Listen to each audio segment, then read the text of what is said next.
በሳምንት ከ2 እስከ 3 ግንኙነት እያደረጉ አብረው እየኖሩ እርግዝና ምንም አይነት እርግዝና መፈጠር ካልቻለ መካንነት አለ። መካንነት የጥንዶች ጉዳይ ነው። እውነት ለመናገር አሁን አንዳንዴ ችግሩ አንድ ሰው ጋር ሊገኝ ይችላል፣ ግን ሕክምና ሁለቱንም ሰው ነው የሚያስፈልገው። ለሕክምና አብዛኛው ከጊዜ በኋላ የሚመጡ ችግሮች ናቸው። መከላከያ ዘዴዎች መካንነት አያመጡ። መሰረት አንሳ እባላለሁ። በሙያዬ የማህጸንና ጽንስ ስፔሻሊስት ሐኪምና እንዲሁም የስነ ተዋልዶና የመካንነት ሰብ ስፔሻሊስት ሐኪም ሲሆን እንዲሁም በቅዱስ ጳውሎስ ሆስፒታል የሜዲካል ኮሌጅ የማህጸንና ጽንስ ክፍል የዚህኛው ብራንች የምቹ ወይም ደግሞ የስነ ተዋልዶና የመካንነት ሕክምና ክፍል ኃላፊ ነኝ። መካንነት ማለት ያው ጥንዶች መቼ ነው መካንነት አጋጠማቸው የሚለውን ብንወስድ ጥንዶች አብረው እየኖሩ ለአንድ ዓመት ያህል ምንም አይነት መከላከያ ሳይጠቀሙ በቂ ግንኙነት እያደረጉ በቂ ግንኙነት የሚባለው ያው በሳምንት ከ2 እስከ 3 ግንኙነት እያደረጉ አብረው እየኖሩ እርግዝና ምንም አይነት እርግዝና መፈጠር ካልቻለ መካንነት አለ ተብሎ ይወሰዳል። በእርግጥ አንዳንዴ አንድ ዓመት ባንጠብቅበት ጊዜ አለ። ለምሳሌ ምክንያቶች ይኖራሉ ብለን ስናስብ እርግዝና ሊከለክሉ የሚችሉ ምክንያቶች በወንድ በኩል ሲኖሩ፣ በሴቷ በኩል ደግሞ እድሜ ከፍ ያለ ሲሆን ወይም ከዚህ በፊት እንደዚህ አይነት የጤና ችግሮች ከማህጸን ጋር በተያያዘ ችግሮች ከነበሩ እንደዚህ አንድ ዓመት ድረስ መጠበቅ የማይመከርበት ጊዜ አለ። ስለዚህ 3 ወር እስከ 6 ወር ሞክረው አብረው ኖረው ምንም አይነት መከላከያ ሳይወስዱ እርግዝና ባይከሰት እንኳን ከ6 ወር በኋላ ወደ ሕክምና ተቋም ሄዶ ለመካንነት የሚያጋጥም ችግር መኖር አለመኖሩን ቼክ ማድረግ ያስፈልጋል ማለት ነው። መካንነት የጥንዶች ጉዳይ ነው። እውነት ለመናገር አሁን አንዳንዴ ችግሩ አንድ ሰው ጋር ሊገኝ ይችላል፣ ግን ሕክምና ሁለቱንም ሰው ነው የሚያስፈልገው ለሕክምና እርግዝና የሁለት ሰው ጉዳይ ስለሆነ ማለት ነው። ግን ከመነሻ አሁን እንደ ምክንያት እንዳልሽው በእኛ ማህበረሰብ ይሁን በሌላውም ያለ ማህበረሰብ ያለው መረዳት ምንድነው መካንነት የሴት ችግር ነው። ሴቷ አልወለደችም ነው እንጂ እርግዝና እምቢ አላቸው ወይ ልጅ መውለድ አልቻሉም ሁላ አይባልም። ግን በመሰረቱ ችግሩ በፐርሰንቴጅ እንኳን ብናስቀምጠው ኦልሞስት ወደ 50% ከ40 እስከ 50% የሴት ነው፣ እንደዚህ ወደ 40-50% የወንድ ነው ማለት ነው። አንዳንዴ የሁለቱም ችግር እኩል ሊሆን ይችላል። አንዳንዴ ደግሞ ሁለቱም ጋር ይሄ ነው የሚባል ችግር ማናገኝበት ሁኔታ ሊፈጠር ይችላል። ግን ከወንድና ከሴት የሚለው ጥያቄ ቢነሳ ግን እኩል ኦልሞስት ችግሮቹ እኩል በሚባል ደረጃ ነው ማለት ነው። ስለዚህ ትንሽ የሴቱ የማድላት ነገር ሊኖር ይችላል ወደ 50%፣ ግን እኛም በምናየው ኦልሞስት እኩል ነው ማለት ነው። ስለዚህ መካንነት ሲነሳ የጥንዶች ጉዳይ ነው። ችግሩ አንዳንዴ በሴት በኩል ሊገኝ ይችላል፣ አንዳንዴ በወንድ በኩል ሊገኝ ይችላል፣ አንዳንዴ በሁለቱም ጋር ሴቷም ጋር የሆነ ችግር ሊኖር ይችላል፣ ወንዱም ጋር የሆነ ችግር ሊኖር ይችላል። አንዳንዴ ደግሞ ሁሉንም ምርመራ አድርገን ምንም አይነት ችግር ላናገኝ እንችላለን። በዛ ክፍፍል ውስጥ ለምሳሌ አንኤክስፕሌይንድ ወይም ነው ምክንያቱ ያልታወቀ የማርገዝ ችግር ይባላል። አሁን ምክንያቱ ሳናቀው እንደሱም ቢሆን ያው መፍትሄ ያስፈልገዋል፣ ሕክምና ያስፈልገዋል። ለዛም ነው ምክንያት ባይገኝ እንኳን ወደ ሕክምና ተቋም ሄዶ መፍትሄ መፈለግ ያስፈልጋል ማለት ነው። እንግዲህ መካንነት መንስኤ ምንድነው የሚለው ከማንሳታችን በፊት እንግዲህ በተፈጥሮ እርግዝና እንዲፈጠር በሴቷ በኩል ምን መሟላት አለበት፣ በወንዱ በኩልስ ምን መሟላት አለበት ነው። ቅድም ከተናገርናቸው ውጭ አብሮ ኖሮ በቂ ግንኙነት ማድረግ፣ ስለዚህ ስንፈተ ወሲብ ግንኙነት የሚከለክሉ ችግሮች መኖር የለባቸውም በመጀመሪያ ደረጃ። እሱን ካለፍን በኋላ በሴቷ በኩል ጤናማ የሆነ የማህጸን ሁኔታ መኖር አለበት። ስለዚህ የማህጸን ሁኔታ ማለት የማህጸን ጫፍ መዘጋት የለበትም። የውስጠኛው ልጅ የሚቀመጥበት የማህጸን ክፍል የሚፋፋና ጽንስ የሚቀበል መሆን አለበት። እንቁላሎቿ በየወሩ ተመርተው የሚለቀቁ ጥራት ያላቸው እንቁላሎች መሆን አለባቸው። ተፈጥሮ ላይ ደግሞ የወንድና የሴት የዘር ፍሬ የሚገናኙ የሴቷ የማህጸን ቱቦ የምንለው አለ፣ በግራና በቀኝ ያለ ማለት ነው። እነዛ ቱቦዎች ክፍት መሆን አለባቸው በሴት በኩል ማለት ነው። በወንድ በኩልስ የወንድ የዘር ፍሬ ተመርቶ ወደ ሴቷ ማህጸን መድረስ አለበት። ስለዚህ የሚዘጋው ነገር መኖር የለበትም። ከከረጢቱ ወጥቶ ወደ ሴቷ ብልት የሚገባበት መንገድ መዘጋት የለበትም፣ ክፍት መሆን አለበት። የወንዱ የዘር ፍሬ በዓለም የጤና ድርጅት የተቀመጠ ክራይቴሪያ አለ ማሟላት ያለበት በተፈጥሮ ሚኒመም ክራይቴሪያ ተብሎ በተፈጥሮ እርግዝና እንዲከሰት የሚፈለጉ ጥራቶች መኖር አለባቸው። ስለዚህ ጥራት ሲባል ቁጥር አለ፣ እንቅስቃሴ አለ፣ ቅርጽ አለ የወንዱ የዘር ፍሬ ላይ ማለት። ስለዚህ ስፐርም መኖሩ ብቻ ሳይሆን እነዛን ለማርገዝ የሚያስፈልጉ ፍሬዎች ጥራት ያላቸው መሆን አለባቸው ማለት። ስለዚህ ወደ መነሻ ችግሩ ስንሄድ እነዚህን የጠቀስናቸው መሟላት ያለባቸውን ነገሮችን የሚጎዱ ነገሮች ለምሳሌ በሴቷ በኩል ብንመጣ የማህፀን ጠባሳ ካለ ጠባሳው በምን ይመጣል? በኢንፌክሽን ሊመጣ ይችላል፣ በሰርጀሪ ሊመጣ ይችላል። አንዳንዴ ተደጋጋሚ ውርጃ ወይም ደግሞ ጤንነቱ ያልጠበቀ ውርጃ በማድረግ ሊሆን ይችላል። በእኛ ሀገር ደግሞ በጣም ብዙ ጊዜ የምናየው ደግሞ የማህፀን ቲቢ የሚባል ነገር አለ። የማህፀን ቲቢ ሄዶ የማህፀን ግድግዳውን ጠባሳ ሊፈጥር ይችላል። ስለዚህ የማህፀን የመቀበል ሁኔታው በመጎዳቱ ብቻ ሌላ ችግር እንኳን ባይኖር እርግዝና ላይ ይፈጠር ይችላል ማለት ነው። ከፍ ስንል ደግሞ የማህፀን ቱቦ ሊዘጋ ይችላል። እንዳሁንም በገለጽኩት መሰረት በኢንፌክሽን ሊሆን ይችላል፣ በቲቢ ሊሆን ይችላል፣ በአባላዘር በሽታዎች ሊሆን ይችላል፣ በኦፕሬሽኖች ሊሆን ይችላል፣ ወይም ደግሞ ከወሊድ በኋላ ወይም ጤንነቱ ካልጠበቀ ውርጃ በኋላ ኢንፌክሽን ተከስቶ ከሆነ የላይኛው የማህፀን ክፍል ከተጎዳ ቱቦውን መዝጋት ሊያደርስ ይችላል። ሌላው ምንድነው ያልኩት እንቁላል መለቀቅ። የሴቷ የማህፀን በሴት በኩል 2 የእንቁላል ፍሬዎች አሉ ማምረቻ የምንላቸው። ከዛ ውስጥ በየወሩ እንቁላል ተመርቶ ጤናማ የሆነ እንቁላል ተመርቶ መለቀቅ አለበት። ስለዚህ በእድሜ ምክንያት እንቁላል ካነሰ፣ አንዳንዴ ደግሞ ያለ እድሜም በተለይ አሁን በተለያዩ ምክንያቶች ሴቶች በጣም ወደታች የእንቁላል መጠን በጣም የመቀነስ ነገር አለ። ስለዚህ የእንቁላል መጠን ቀነሰ ማለት ጥራትም አብሮ ይቀንሳልና ስለዚህ ጥራት ያለው እንቁላል በየወሩ ተመርቶ እንዲለቀቅ በቂ እንቁላል መኖር አለበት። የሆርሞን ችግር መኖር የለበትም። ይሄ የእንቁላል መለቀቅ ሂደት ዝም ብሎ የሆነ በራሱ ይሄን ነገር አይደለም። በጣም ከኋላ የሚቆጣጠሩ የሰውነታችን ቅመሞች አሉ። የነዛ ቅመሞች መዛባት በየወሩ እንቁላል ተመርቶ እንዳይለቀቅ ሊያደርግ ይችላል ማለት ነው። ስለዚህ በሴቷ በኩል እነዛ ናቸው። በወንድ በኩል አጋላጭ ነገሮች ምናልባት ኢንፌክሽን ሊሆን ይችላል። እንዳልኩሽ ቅድም የነገርኩሽ ቲቢ በወንድም በኩል እንደዚህ ችግር ያመጣል። በልጅነት አንዳንድ ጆሮ ደግፍ የምንለው ህመም ወደ ዘርፍሬ ወርዶ ዘርፍሬውን ከነካው እንደዚህ ሁሉ ሊፈጠር ይችላል። የአባላዘር በሽታዎች የወንድ የዘርፍሬ መተላለፊያውን ሊዘጉት ይችላሉ። ኦፕሬሽኖች፣ ዘርፍሬ አካባቢ የሚደረጉ ኦፕሬሽኖች፣ ዘርፍሬ አካባቢ የሚደርሱ አደጋዎች፣ ፍሬውን ከመቱት ቁስለት ከነበረ አደጋ ከነበረ እነዛ የዘርፍሬ አመራረት ላይ ጣልቃ ሊገቡ ይችላሉ።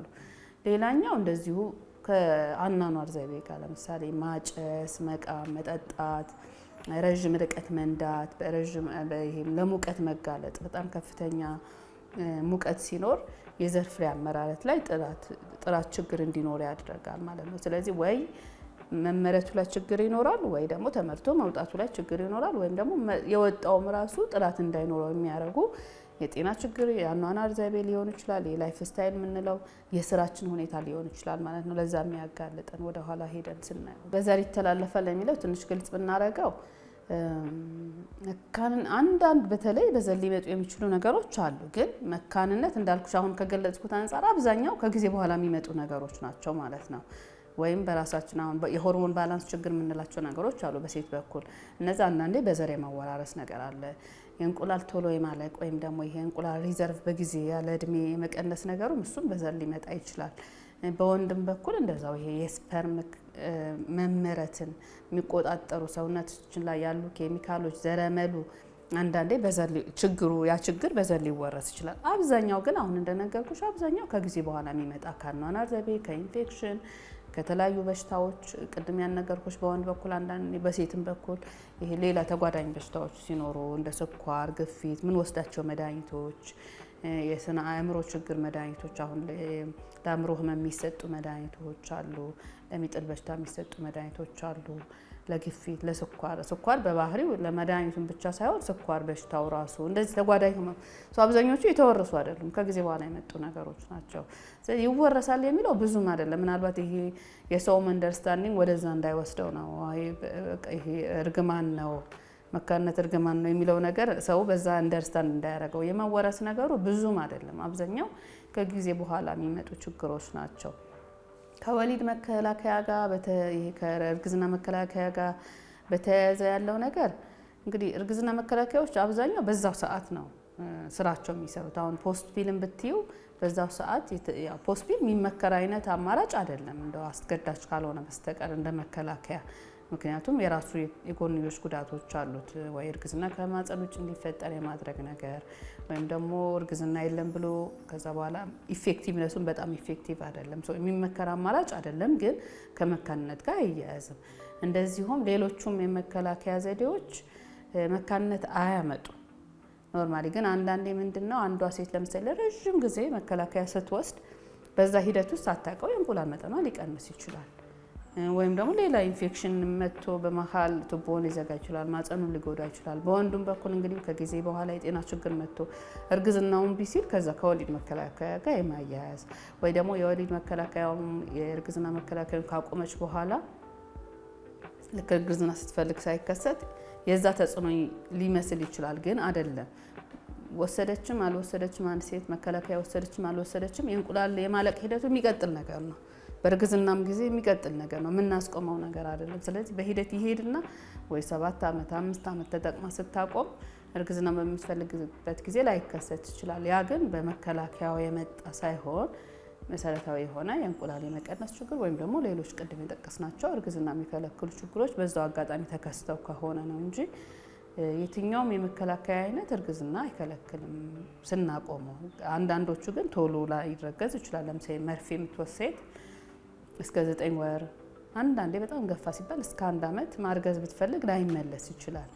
ኢፌክቱ ያው ሰውነት ውስጥ ይቆያል። ተደጋጋሚ የተወሰደው ሆርሞን ሰውነት ውስጥ የመቆየት ነገርም የሚሰራበት መንገድም ቶሎ የሚመለስ አይነት ላይሆን ይችላል። ለምሳሌ የማፀን ግድግዳ ማሳሳት ምናምን ከሆነ የሳሳው ማፀን ወደ ተፈጥሮ ውስጥ ከሚመለስ ጊዜ ሊወስድ ይችላል። በዛ መንገድ አንዳንድ መከላከያዎች ኢፌክታቸው ሊራዘም ይችላል እንጂ በመሰረቱ ወይም አሁን የነገርናቸው ነገሮችን አያመጡም። ኢንፌክሽንን አያመጣም፣ እንቁላል መቀነስን አያመጡም። ስለዚህ ለየትኛውም የመካንነት ችግር መጋለጥ ነገር ከመከላከያ ጋር መያያዝ የለበትም፣ አያመጡም። መካንነት ልክ ያው በዓለም ጤና ድርጅት አገላለጽ አሁን መካንነት እንደ ህመም ነው የሚወሰደው። በቃ አንድ የጤና ችግር ነው። ስለዚህ የጤና ችግር ከሆነ ደግሞ ይታከማል ነው። አንድ ሰው ያ ነው መረዳት ያለበት። የእርግማን ወይ እንደመታከም የማይችል ነገር አይደለም። ውጤታማነቱ ያው እንደ ተፈጥሮ ፐርፌክት አይደለም ምንም ነገር። ህክምና ሲሆን እንደጠበቅነው በአንድ ሙከራ በሁለት ሙከራ ህክምናዎቹ ላይሳኩ ይችላሉ እንጂ የሚያስሞክር ሁኔታ እስካለ ድረስ መሞከርና ማየት ነው። ስለዚህ ይታከማል እንደ ደረጃው እንደ ምክንያቱ። አንዳንዴ በጣም በቀላሉ የሚታለፍ ሊሆን ይችላል። አንዳንዴ ደግሞ ከፍ ያለ ቴክኖሎጂ የሚፈልግ ህክምና ሊሆን ይችላል ማለት ነው። ስለዚህ በአጠቃላይ መካንነት ይታከማል እንደ ደረጃው እንዳሉበት ሁኔታ እንደ ምክንያታቸው። እንግዲህ በሌላ ዓለም የተለመዱ እኛ ጋር የሌሉ ደግሞ አሉ። ኢቭን በ70 ዓመት በ60 ዓመት በ50 ዓመት መረገዝ የሚችልበት አማራጮች ሁላ አሉ። እኛ ጋር በህግ ስላልተፈቀደ እየሰራ ነው ያልሆነ ግን ደግሞ ከቴክኖሎጂ አንጻር የሚከብድ ሆኖ ሳይሆን ህግ ማዕቀፍ ስለሚያስፈልገው የማንሰራቸው። ስለዚህ እስከዛ ድረስ ከሄድን የማይታከም መካንነት የለም ማለት እንችላለን ማለት ነው። በኢትዮጵያ ደረጃ ምን አለ እንግዲህ እንዳልኩሽ የትኛውም ህመም ምክንያቱ ሲታወቅ ነው አይደለ የሚታከመው። ስለሆነ የመጀመሪያው መመርመሩ ነው። መመርመሩን የመካንነት ህክምና ማዕከሎች አሉ አሁን ኢትዮጵያ ውስጥ የመንግስት ማዕከል እንደዚህ እንደ ቅዱስ ጳውሎስ የመካንነትና የስነ ተዋልዶ ህክምና ማዕከል አለ። በግልም ሌሎች አሉ ወደ 5-4 የሚጠጉ የመካንነት ህክምና ማዕከሎች አሉ። ስለዚህ እዛ ሄዶ ህክምናውን መጀመር መታየት ችግሩ ምንድነው ብሎ መታየት ነው። ችግሩ በጣም በቀላል ሊታለፍ ይችላል። ምክንያቱም አንዳንዴ ከምክር ብቻ ወይም ከአኗኗር ዘይቤ ከመቀየር ክብደት ከመቀነስ ቅድም አንድ ያልጠቀስኩት ችግር ይሄ በጣም ኦቨርዌይት ወይም ኦቤሲቲም አንዱ ሪስክ ነው በወንድም በሴትም በኩል። ስለዚህ ክብደት ከመቀነስ ሱሶችን ከመተው ስፖርት መስራት ሰፕሊመንት የምንላቸው ቫይታሚኖች ከመውሰድ ይጀምራል። በጣም ቀላሉ የምንለው ከዛ ከፍ ሲል ደግሞ በቴክኖሎጂ መታገዝም ደረጃ አለው። ቀለል ያለ የምንለው አለ። ለምሳሌ የሴቷን እንቁላል አሳድጎ በቀለል ባለ መድኃኒት እንቁላሉ ዝግጁ መሆኑን በአልትራሳውንድ ተከታትሎ ልክ እንቁላሉ ይለቀቅበታል በሚባል ሰዓት የወንድ የዘር ፈሳሽ አጥቦ ወደ ማፀን መመለስ የሚባል ነገር አለ። በህክምናው ኢንትራዩተራይን ኢንሰሚኔሽን ይባላል ወይም IUI ይባላል በአብሪቬሽኑ። ሶስቱ ህክምና አንደኛ ብዙ ወጪ የለውም፣ በጣም ብዙ መመላለስ አይፈልግም። በቀላሉ ከተሳካም በጣም በቀላሉ የተሳካ ህክምና ነው የሚሆነው። መጠነኛ ችግሮች ሲኖሩ በወንድ በኩል መጠነኛ ችግር ሲኖር ወይም ደግሞ ይሄ ነው የምንለው ምክንያት ሳናገኝ ስንቀር የምንሰጠው የህክምና አይነት ነው ማለት ነው። ከዛ ከፍ ሲል ደግሞ IVF የሚባል ህክምና አለ። IVF ማለት እንግዲህ ዝም ብሎ ቀለል ተደርጎ ሲገለጽ ሴቷ መድኃኒቶችን ወስዳ ምክንያቱም ምንም ሊሆን ይችላል። ምክንያቱ ለምሳሌ የቱቦ መዘጋት ሊሆን ይችላል ወይም ደግሞ ቀለል ያለ ህክምናው 3-4 የሞከረን ሳይሳካልን ሊሆን ይችላል። ወይም ደግሞ የወንዱ የዘር ፍሬ ቀለል ያለ ህክምና ብቁ ሳይሆን በኦፕሬሽን ሲወሰድ ቅድም እንደነገርኩሽ የሚዘጋው ነገር ኖሮ በኦፕሬሽን ሲወሰድ ወይም ደግሞ በፈሳሽ መልክም ሆኖ ግን IUI ለሚባለው ሕክምና ብቁ ሳይሆን ሲቀር IVF የሚባለው ሕክምና ጋር ነው የምንሄደው። IVF ሲሆን ምንድነው ሂደቱ? ለረጅም ጊዜ ቢያንስ ከአንድ 10 ቀን አካባቢ ሴቷ የእንቁላል ማሳደጊያዎችን ወስዳ እንቁላሎቹን እንደማደጋቸው ተከታትለን በአልትራሳውንድ ፎሎ ተደርጎ ሬዲ ሲሆኑ እንቁላሉ ተለቅሞ እንቁላል እንዴት ይለቀማል? እንግዲህ የእንቁላል ከረጢት ነው እኛ በአይናችን የምናየው እንጂ እንቁላል በማይክሮስኮፕ ነው የሚታየው። ስለዚህ ያንን ያየነው ከረጢት በመምጠጫ እዚህ ቴክኖሎጂ አለ። ትንሽ እንቅልፍ ማስተኛት ወስድና በመምጠጫ እንቁላሉ ይወሰዳል። ያ የተወሰደ እንቁላልና የወንዱ የዘር ፍሬ በተለያየ መንገድ ቅድም በገለጽኳቸው መንገድ ይገኛል። ከፍተኛ ቴክኖሎጂ ይፈልጋል። ይሄ ዝም ብሎ እንደው በየሜዳው የሚሰራ ነገር አይደለም።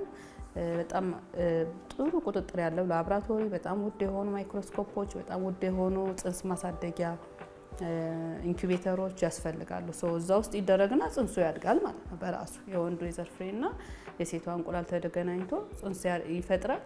ያ የተፈጠረው ጽንስ ወደ ማህፀን መመለስ ነው። የተፈጠረው ጽንስ ወደ ማህፀን መመለስ ነው IVF ጠቅለል ሲደረግ። ሂደቱ ረጅም ነው እንዳልኩሽ፣ ግን ይሄ IVF ይባላል። በቴክኖሎጂ የታገዘ የመካንነት ሕክምና ዘዴ ማለት ነው። እስከዛ ድረስ ይሄዳል። ቅድም እኛ ጋር የለም ያልኩሽ ደግሞ ሌሎች አሉ። ለምሳሌ ዶኔሽን የሚባል ነገር አለ።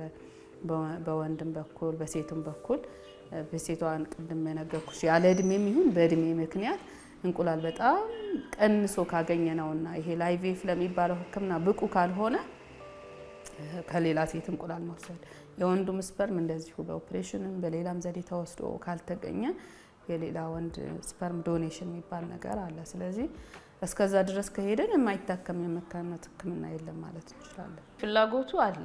አሁን እዚህ ቤት ራሱ ያው ስናክም እንግዲህ እንዳልኩሽ IVF ሌላው ባህሪ ምናልባት በኋላ እንገልጸዋለን፣ ወደድ ያለ ሕክምና ነው። ይታያሉ። በአመት ወደ 16000 ታካሚ እናያለን ብዬሻለሁ። እና ከዛ ውስጥ በIUI የሚታከሙ ይኖራሉ፣ በIVF የሚታከሙ ይኖራሉ። IVF ጋር የሚገቡት በቂ እንቁላል ኖሯቸው ለዛ ሕክምና ብቁ የሆኑት ናቸው። ከዛ ከአቅም በተጨማሪ አንዳንዱ በአቅም ምክንያት ላይታከም ይችላል። ግን አቅምም ኖሮት ግን እንቁላል በማነሱ ምክንያት ማትታከም ሴት ትኖራለች። ስለዚህ እንደዛ ሲሆን ይመዘገባሉ። ያ ወደፊት ይፈቀዳል ማለት። ስለዚህ አሁን ወደ 5000 የሚሆኑ ጥንዶች ቁጭ ብለው ይጠብቃሉ አንድ ቀን ይፈቀዳል በሚል ማለት ነው ይሄ ሕክምና። ግን ያው አጋጣሚ ምናልባት ብዙም እንደዚህ ይሄ ንቃት መፍጠር አዌርነስ ካምፔን ምንም ስላላረግንም ሊሆን ይችላል። ህጉ እንደ ህግ ፓርላማ ቀርቦ በቅርብ የጤና አዋጅ ላይ ቀርቦ ያው እንዳይጸድቅ ተደርጓል ማለት ነው። እንግዲህ ይሄ ያው እዛ ድረስ ሄዷል። እኛ ጋር ይሄ ድራፍቱን አጽድቆ እዛ ድረስ ማቅረብ ከጤና ጥበቃ ጀምሮ በእኛም ደረጃ እንደዚህ እስከዛ ድረስ ሄደን ነበረ። ግን ያው ከብዙ ከባህልም ከሃይማኖትም አንጻር ያልተስማሙ ሰዎችም ስላሉ ያ ህግ አልጸደቀም። በጣም በቅርቡ ይጸድቃል ብለን በጣም በጉጉት እየጠበቅን የነበረ በተለይ ታካሚዎቻችን እንዳልኩሽ ወደ 5000 የሚሆኑ ሰዎች ተመዝግበው የሚጠብቁበት ሕክምና ስለሆነ ይፈቀዳል የሚል ተስፋ ነበረን። አልተፈቀደም። እንግዲህ ወደፊትም እንደገና እንደዚሁ ቀርቦ መጽደቁ አይቀርም። ምክንያቱም ሕክምናው እዚህ ሀገር ባይኖር ሌላ ሀገር ሄደው ይታከሙታል። ስለዚህ ብዙ ዶላር ወደ ውጭ ይወጣል። አንድ ታካሚ ወደ ውጭ ሲሄድ ቢያንስ እስከ $10,000 ተፈቅዶለት ነው የሚሄደው ለዚህ ሕክምና ጥንዶች ሲሄዱ። ስለዚህ በጣም ብዙ ዶላር ወደ ውጭ በዛ ምክንያት ሉዝ እናረጋለን ማለት ነው። ሕክምናው ቢፈቀድ ሳይንገላቱ ብዙም ሌላም ሀገር ሳይሄዱ እዚሁ ሀገር የህግ ማዕቀፍ ተዘጋጅቶለት፣ ምክንያቱም ብዙ የሚያሰጉ ሌሎች ተያያዥ ነገሮች ሊኖሩ ስለሚችሉ እነዛን ለማስወገድ በደንብ ጠንካራ የሆነ የህግ ማዕቀፍ ተዘጋጅቶ ቢሰራ እንደ ሀገርም እንደ ህዝብም እንደ ታካሚዎችም እንደ ተቋምም የሚጠቅም ነገር ነው እንጂ የሚጎዳ ነገር ያልነበረው። ስለዚህ ወደፊት እንደገና ፕሬዘንት መደረጉ እንደገና ዲስከስ መደረጉ ሆፕፉሊ ደግሞ መፈቀዱም የማይቀር ነው ብዬ ነው የማስበው። ቴክኖሎጂ ምንም የተለየ ነገር አይደለም፣ እየሰራ ነው እኮ። አሁን በራስ እንቁላል የምንለው ሂደት አለ አይደለ? ያ ሂደት ነው ልዩነቱ። ታካሚዎቹ እንቁላል የሚያገኙት ሌላ ጤናማ ከሆነች ተመርምራ በደንብ እንቁላል ካላት በቂ እንቁላል ካላት ሴት መሆኑ ነው እንጂ ሂደቱ ከህክምና አንጻር የሚከብድ ነገር ሆኖ አይደለም። ሞሮፍ የህግ ማዕቀፍ ማነው ለጋሹ ማነው ተቀባዩ፣ ከህግ የወጣ ነገር እንዳይከናወን የህግ ማዕቀፍ መቀመጥ አለበት። እሱን ነበር የምንጠብቀው እንጂ ከቴክኖሎጂ አንጻር የሚከብድ ነገር ሆኖ አይደለም። በእድሜ ብቻ አይደለም። አሁን አንዳንዴ 32ም 35ም ሆኖ እንቁላል በጣም በመሰረታዊ ደረጃ ዝቅ ሊል ይችላል። ያ ማለት አይቪኤፍ የሚባለው ህክምና ብንሰጣቸው የመሳካት እድል በጣም ዝቅ ያለ ይሆናል። ህክምና ውድ ነው። የመሳካት እድሉ በጣም አናሳ ከሆነ መሞከሩ ያው እንትን ይላል። ያው ቀለል ያለ ህክምና ቢሆን ዝም ብለሽ ሞክረሽ ታየዋለሽ። ግን የውድ ህክምና ስለሆነ ዝም ብለን አንሞክረውም። ስለዚህ ስንነግራቸው ያው በራስ እንቁላል የመሳካት እድሉ በጣም ዝቅ ካለ የተሻለው አማራጭ ዶኔሽኑ ነው። ስለዚህ እድሜ ሲባል በእድሜ መወሰን ይከብዳል። ማንኛውም ሴት እንቁላል በቂ ከሌላትና በራሷ እንቁላል አይቪኤፍ ማሰራት የማትችል ከሆነ ምናልባት የላይኛው የእድሜ ገደብ ነው። እሱ እንደ ተለያየ ሀገር ህግ ይወሰናል። የትኛዋ ሴት ናት ልገሳ እንቁላል ማግኘት ያለባት የሚለው የላይኛው የእድሜ ጣሪያ እንደ ሀገሩ አሁን ለምሳሌ ህንዶች በዚህ ጊዜ 50 ላይ ያቆማሉ፣ እስከ 50 ዓመት ነው። አንዳንዶቹ እስከ 55ም ይሄዳሉ ማለት ነው። እኛ ጋር የህግ ማዕቀፍ ቢወጣ ምናልባት እስከ 55 ዓመት ቢፈቀድ የምናስበው የነበረው እዛ ነው። ከዛ በላይ ከሆነ ሌሎች የተጓዳኝ የጤና ችግሮችም ስለሚኖሩ እርግዝናውንም መሸከሙ አስቸጋሪ ስለሚያደርገው ማለት ነው። ከአገልግሎቱ ልነሳለሽና እንግዲህ ከመመርመር ነው። ማዕከሉ የማሰልጠኛ ማዕከልም ነው፣ ያው ሰርቪስ መስጫ ማዕከል ነው። ስለዚህ በሳምንት ሁሉንም ቀን በተመላላሽ ህክምና የምርመራ አገልግሎቱ ይሰጣል ማለት ነው። ከመመርመር በአልትራሳውንድ በሆርሞን ቼክ ማድረግ የወንድ የዘር ፈሳሽ መመርመር ሁሉንም በተሟላ መልኩ እዚህ ያገኛሉ ማለት ነው። ከምርመራው በኋላ እንዳልኩሽ ቅድመ ህክምናዎች አሉ። ቅድመ ህክምናዎቹ የወንድ የዘር ፍሬ ከሆነ ችግር ካለ ቫይታሚኖች መስጠት፣ እንደዚህ ማሻሻያዎች መስጠት። በሴቷ በኩል ደግሞ ለምሳሌ የማህፀን ጠባሳ ካለ ጠባሳውን ማከም። በካሜራ የታገዙ ህክምናዎች አሉ። አሁን 3ኛ ፎቅ ላይ የምንሰራው ኦፕሬሽን ክፍል አለን ከዚህ ክፍል ውጭ ማለት ነው። እና እዛ ውስጥ በካሜራ የታገዙ ህክምናዎች ወይም ደግሞ ቀዶ ጥገና ተለለቅ ይሄ እጢ ማውጣት ህክምና ይደረጋል። ለምሳሌ እጢ ካለ እጢው እርግዝናም ከልክሎ ሊሆን ይችላል፣ ወይም ደግሞ እጢው ምክንያት ባይሆንም ዋናውን ህክምና ከማግኘታቸው በፊት እጢው መውጣት ሲኖርበት እጢው እዚሁ ነው የሚወጣላቸው። የማህፀን ጠባሳ ያልኩሽ በተለይ እኛ ጋር ከጤንነቱ ካልጠበቀ ውርጃ ጋር፣ ከቲቢ ጋር፣ ከኢንፌክሽን ጋር ተያይዞ የሚመጡ ከሰርጀሪ ጋር ተያይዞ የሚመጡ ጠባሳዎችን ካሉ ማከም በካሜራ ታግዞ፣ እንደዚህ እንቁላል ማምረቻ ላይ ውሃዎች እጢዎች ካሉ ማውጣት በላፓራስኮፒ በሚባለው ሰርጀሪ። ወይም ደግሞ አንዳንዴ አሁን ምናልባት ሳይንሳዊ እንዳይሆን እንጂ አንዳንዴ አሁን ለምሳሌ ሴቷ ቱቦዋ ተዘግቶ ውሃ ከቋጠረ አይቪኤፍ ከመደረጉ በፊት ያ ውሃ የቋጠረው ቱቦ መውጣት አለበት። እዛ ካለ የአይቪኤፉን የመሳካት እድል ይቀንስብናል። ስለዚህ እሱንም ቀድበን በላፓራስኮፒ እናወጣለን። ስለዚህ ቅድመ ህክምናዎቹ ይቀድማሉ ማለት። ስለዚህ ማመቻቸት ማለት ነው። በኋላ ላይ አይቪኤፍ የሚባለውን ሂደት ከመግባታቸው በፊት ሰርጀሪም ካስፈለጋቸው በካሜራም ይሁን ከሆድ ተከፍቶ የሚሰሩ ሰርጀሪዎች እናደርጋለን። በወንድ በኩል ደግሞ ቅድም የነገርኩሽ የዘር ፈሳሽ ሰጥተው ለምሳሌ የዘር ፈሳሽ ውስጥ ምንም አይነት ስፐርም የለም የሚል ከሆነ ሌሎች ተጨማሪ ሆርሞን ምርመራዎች እናደርግና ፍሬው ላይ ስፐርም መኖሩ አለመኖሩን የሚያመላክቱ ቼክአፖች ይደረጋሉ። ፍሬው ላይ ስፐርም አለ የሚል አይነት አመላካች ካለ ደግሞ ከፍሬው ስፐርም ማውሰድ ሰርጀሪ በህክምናው ቴስቲኩላር ስፐርም ኤክስትራክሽን ይባላል። እዚሁ እንሰራለን። ወስደን ምን እናደርጋለን? ፍሪዝ ይደረጋል ማለት ነው። ከዛ በኋላ ነው ይሄ ቅድም የነገርኩሽ ወይ ወደ አዩአይ እንደ ምክንያቱ ወይ ደግሞ አይቪኤፍ ወደሚባለው ህክምና የምንሄደው ማለት ነው። ሌላኛው ምናልባት እንትን ያልገለጽኩት አገልግሎት ከምርመራውና ከህክምና በተጨማሪ ጽንስና የወንድ የዘር ፍሬ ማቀዝቀዝ የሚባል ነገር አለ። ያው ማስቀመጥ ነው አክቹአሊ ማቀዝቀዙ አይደለም ፐርፐዙ። ግን ለምሳሌ ወንዶች በኦፕሬሽን ከተወሰደላቸው ወይም ደግሞ የሆነ የጤና ችግር ካለባቸው በተለይ የካንሰር ታካሚዎች ከሆኑ መድኃኒት የሚወስዱ ከሆነ ቅድሚያ የዘር ፍሬያቸውን ፍሪዝ ማድረግ ይችላሉ። በሴትም በኩል እንደዚሁ ሌላ የጤና ችግር ኖሮ ለምሳሌ እንቁላል ማምረቻ መውጣት ካለበት ኬሞቴራፒ፣ ራዲዮቴራፒ የሚባሉ ህክምናዎች የሚወስዱ ከሆነም እንደዚሁ እንትን ማለት ይቻላል። ከዛ ባለፈ ግን ሌላ ፍሪዝ የምንለው ግን ህክምናውን ሂደት አልፈው ትርፍ ጽንስ የሚባል ነገር አለ። በአንድ የህክምና ሂደት ውስጥ ሴቷ ብዙ እንቁላል ካላት የወንድም የዘር ፍሬ ጥሩ ከሆነ ብዙ ጽንስ ሊፈጠር ይችላል። ብዙ ጽንስ አይመለስም። አላማችን አንድ ጽንስ እንዲፈጠር ነው። በእርግጥ አንዳንዴ መንታ የመፈጠር እድሉ ሰፊ ነው በዚህ ህክምና ሲሆን፣ አሁን በዚህ ቤት ጥናት መሰረት ወደ 20% 25% አካባቢ ነው ከሚያረግዙት ውስጥ መንታ የመሆን እድሉ ማለት ነው። ስለዚህ አንድ ጽንስ ወይ ሁለት ጽንስ እንመልስና የተረፈው ጽንስ ይቀመጣል። እስከ 10 ዓመት መቀመጥ ይችላል። ፍሪዝ ይደረጋል። ለምሳሌ ብዙ አሉ አሁን የተሳካላቸው ተሳክቶላቸው ወልደው ለሁለተኛ ሙከራ ሲመጡ አሁንም በተፈጥሮ ማርገዝ የማይችሉ ከሆነ ይመጡና ቀለል ባለ ዝግጅት ይዘጋጅና ጽንሱ ከማስቀመጫ ወጥቶ መመለስ ይቻላል ማለት ነው። ስለዚህ በአጠቃላይ እንደዚህ አይነት አገልግሎቶች ናቸው።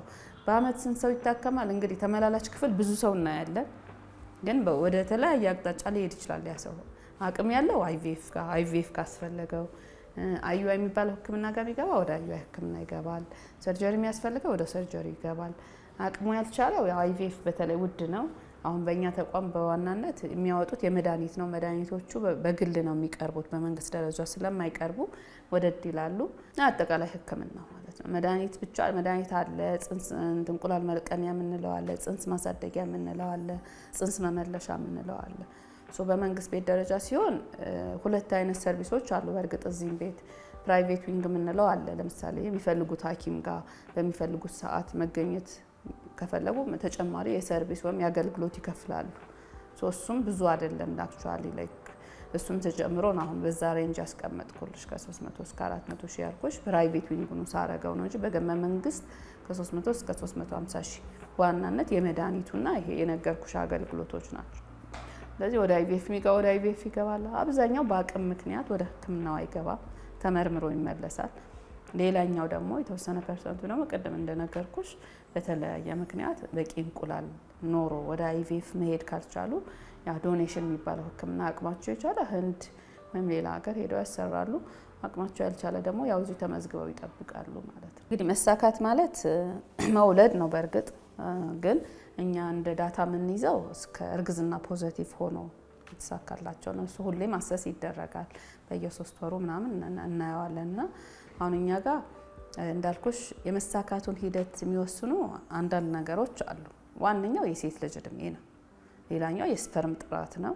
ሌሎች ደግሞ ይሁን የማፀን ጠባሳ አለመኖር፣ የሚቀበል የሚፋፋ ማፀን መሆኑም እንደዚህ ናቸው። ኦልሞስት ዋነኞቹ 3ቱ ናቸው ማለት ይቻላል። ሌሎቹ አብዛኞቹ ይታለፋሉ።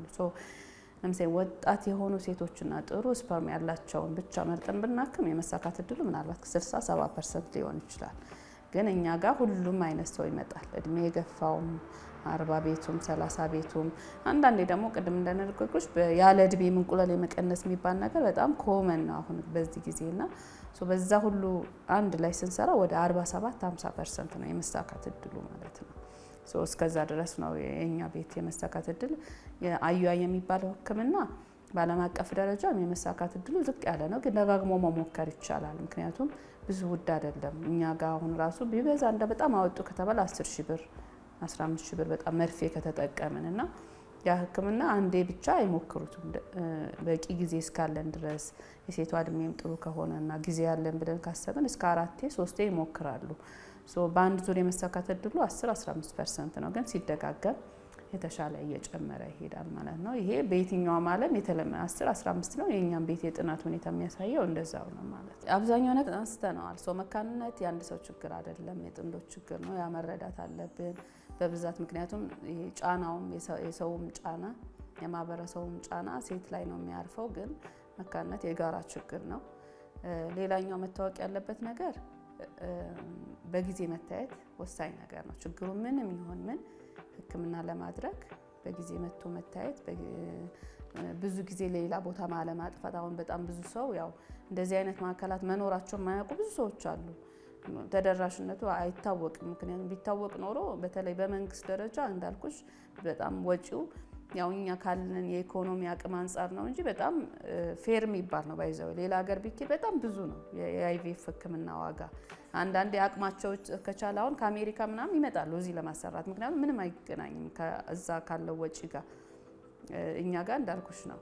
ሌላ ሀገር እንደ ሀገሩ ይለያያል። ግን አሁን እንደው ከዛ ለምሳሌ ከአሜሪካ ምናምን መጥቶ የታከሙ ታካሚዎች እስከ $30,000 ነው እዛ አካባቢ ያለውና እኛ ጋር ምንም ከዛ አንጻር ስታይ ከጅቡቲ ምናምን ይመጡ ነበር አንዳንዴና በጣም ይገርማቸዋል። ከኤርትራ ይመጣሉ ይታከማሉ። ያው ኤርትራ በእርግጥ ያው ኢኮኖሚው ነገር ኦልሞስት እንትን ስለሆነ አፎርዳቢሊቲ ኢሹ ስላለ ነው። አሁን ከጅቡቲ ሲመጡ ትንሽ ደንገጥ ይላሉ። በዚህ ነው የምንታከም፣ ዋጋው በጣም ፌር ነው።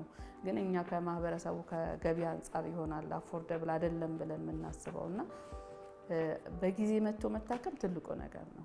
ማዕከላት አሉ አሁን በዚህ ጊዜ በጣም ብዙ ይህን ሕክምና የሚሰጡ ሰብ ስፔሻሊስት ሐኪሞች አሉ። ስለዚህ በጣም ብዙ ጊዜ ያለማጥፋት በጊዜ መምጣት 1 ዓመት ወይም ቅድም እንደነገርኩሽ 6 ወር በቂ ነው። በተለይ እድሜ ከ35 በላይ ከሆነ ለሴቷ ወይም ወንዱ ጋር የሚታወቅ የጤና ችግር ካለ ወይም ግንኙነት ላይ ችግር ካለ ኢቨን 6 ወር መጠበቅ አያስፈልግም። መጥቶ መሰረታዊ የሆነ የጤና ችግር ካለ እሱን ታክሞ ቀጥሎ ወደሚደረገው የሕክምና ሂደት ውስጥ መግባት አስፈላጊ ነው ማለት ነው። ስለዚህ በጊዜ መታየት በጣም ቁልፉ ነገር ነው ለሕክምናው መሳካትና ጥንዶች ሞክረው ካልተሳካላቸው በቂ የሆነ ባለሙያ በቂ የሆነ ቴክኖሎጂ አለ። ስለዚህ አቅም ቢፈልግም አውቆ ራሱ መዘጋጀቱ አንድ ነገር ነው። ፈርቶ በሩቁ መቅረት አያስፈልግም። አንዳንዱ በጣም ገና አይቪኤፍ የሚባለው ሕክምና ውድ ነው ብሎ ገና ሕክምናው እኮ አይቪኤፍ እንደሚያስፈልጋቸው ራሱ አያውቁም። ገና ላያስፈልጋቸው ይችላል። ስለዚህ መጥቶ ታይቶ ተነጋግሮ ከዛ በኋላ ወደ ዝግጅቱ መሄዱ የተሻለ ነው።